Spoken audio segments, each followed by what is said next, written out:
Welcome back to Consider This. Melisa and Sharaad here with you. Now let's speak to Professor Dr Hamidin Hamid, Research Fellow from ILHAM Centre. Thanks so much for joining us, Hamidin. Now tell us your prediction, or ILHAM Centre's prediction for the Tanjung Piai by-election tomorrow. Hi Melisa. Hi Sharaad. Thank you for having me.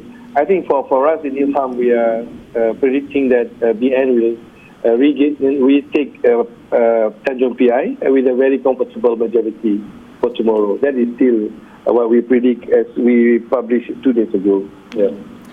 Hamid, do you think that each of the parties played their cards right? And we're talking about the main contenders. We're not kind of discounting the smaller ones. With Barisan Nasional in putting a Chinese candidate to the extent that ethnic identity is important, and on the Pakatan side putting a Malay candidate.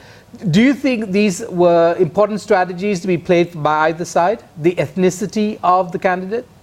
Oh yeah, definitely. When we look at it historically on what happened, the voting pattern in Tanjung Piai, I think it is understandable why Barisan Nasional want to put MCA candidate there. It's always be a strong ground for MCA, and we analyzed the voting pattern of the last election, the last couple of elections.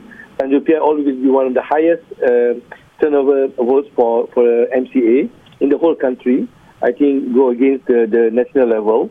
It's much higher compared to the national level. So in that sense, I think it is very much predictable that BN will put MCA as a candidate. And for PH, obviously, I think because it is a consensus in the last PRU as a new party, I think they stick to that and stay with the Bersatu. So I think it is the right choice of both parties to have the candidates in terms of that.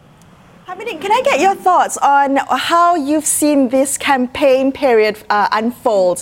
What do you make of the messaging on the ground? All right. I think the messaging on the ground is very interesting. I think for us, when we look at it, it is a good thing, the sign that come out from Tanjung Piai.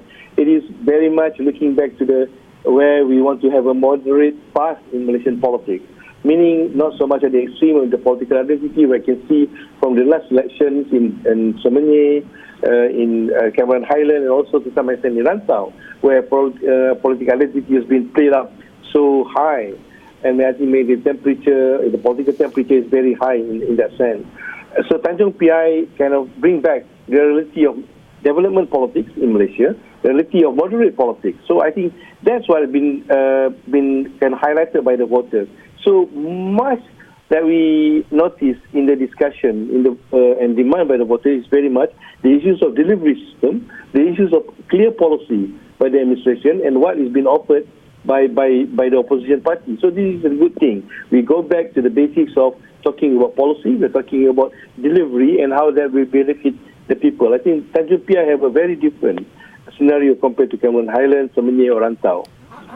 Of course, we know that Pakatan won the seat with a very small margin. It didn't, in fact, get a majority of the votes. It only got the plurality of the votes. Will the Gerakan and Berjasa candidates do anything? Is there possibility of spoiling or changing the dynamics? Berjasa taking pro-Barisan votes, but people who don't want to vote a non-Muslim candidate, for instance, or in the case of Gerakan, people looking for a third way, an alternative, Do you think those strategies will play out in tomorrow's voting patterns?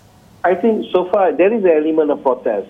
When we look at how the vibe in the ground, there is an element of protest that is happening. But we are not sure where it's heading to. I think to some extent, Gerakan and Berjasa definitely will be benefit. I think nobody can be sure how much it will spoil the chances of Pakatan and also the chances of Barisan Nasional to have a bigger majority. But I don't think the vote that go to Gerakan and Berjasa will make big changes in the majority of the winning party by tomorrow. Right. I think in your views, you're probably watching elections for a long time. Do you think the nature of Malaysian politics is up in the air now? The expectations of party loyalty or of race identification and such have disappeared. We hear that a lot of fence sitters. Do you think people who are going to wait it out through the campaign before they make a decision. Is that something new? No, I don't think so. I think yes, there is the element of political identity, the element of ethnic race, and still there. But I think at the same time, I think what is shown clearly in Tanjung Piai is that people are more critical on how those issues being played. I think that is important for political parties to really understand what is happening.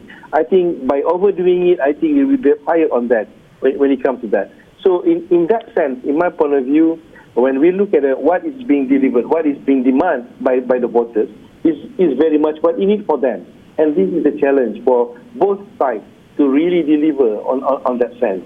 So in that sense, that in my point of view, both have to be careful in kind of accepting the demand from both extremes of the demand by the voters.